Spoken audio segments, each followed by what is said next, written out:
you've said before that this was a moment that you thought might never happen for you. Talk us through the day itself. How incredible was it for you? It literally, ever since I was a little girl, I dreamed of my dad walking me down the aisle, and obviously with his struggles with his mental health over the last few years, it was, when I first got engaged, my dad was a bit poorly, so there was a time when I thought that he's not actually going to be able to walk me down the aisle, but having him there and walking down the stairs when I was ready to greet him, and I got all emotional, and holding his arm, walking down that aisle, it was just amazing. I'm really grateful.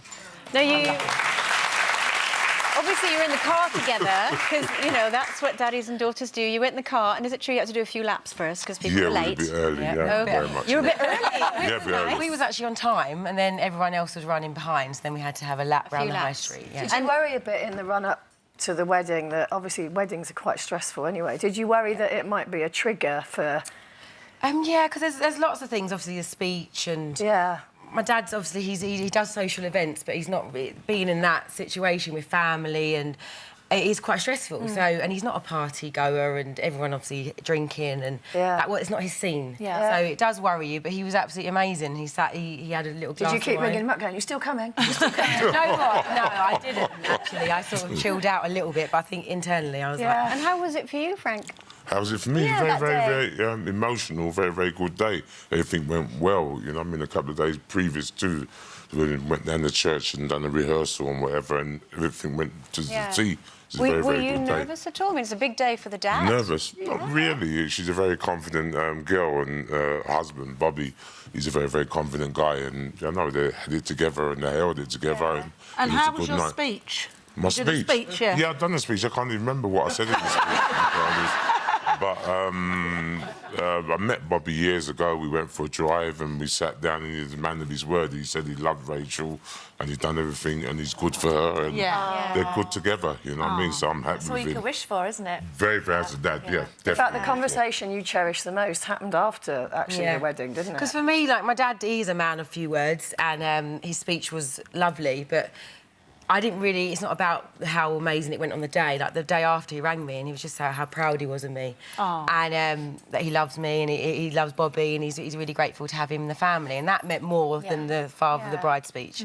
And you and Bobby have been together since you were 15? Yeah, 15 Childhood sweetheart? Yeah. We've had a little hiccups along the way, but we've made it, and I think that's why our day was so special, because everyone was kind of rooting for us, because we actually finally did it. Well, going away and finding yourself and coming back together again is actually a very healthy thing to do. I feel a bit sorry for Bobby, because I think if you're dating somebody and the dad's Frank Bruno,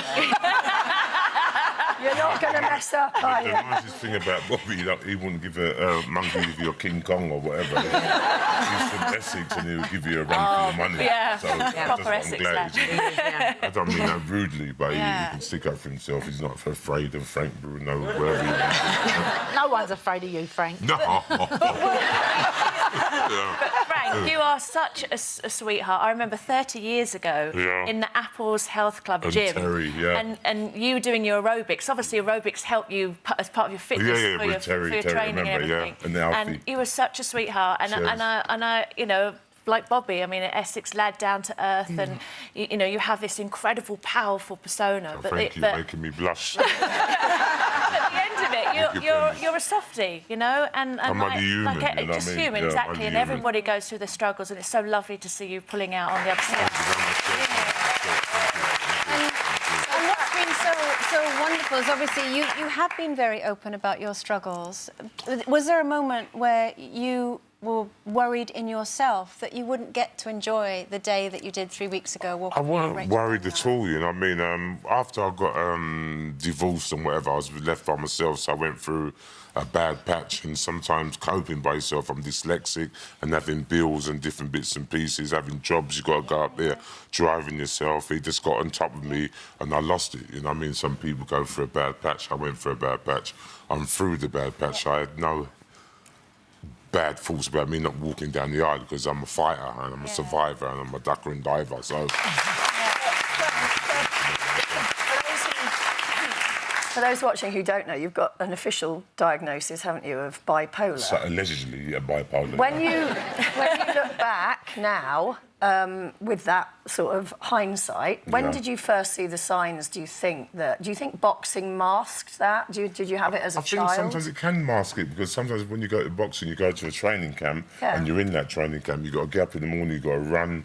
You eat your breakfast, go for walks. And it's a good outlet for frustration. Yeah, it's frustration. You haven't got time to worry about a structure. Yeah. And once the structure finishes, it all comes crashing down on you. So, yeah.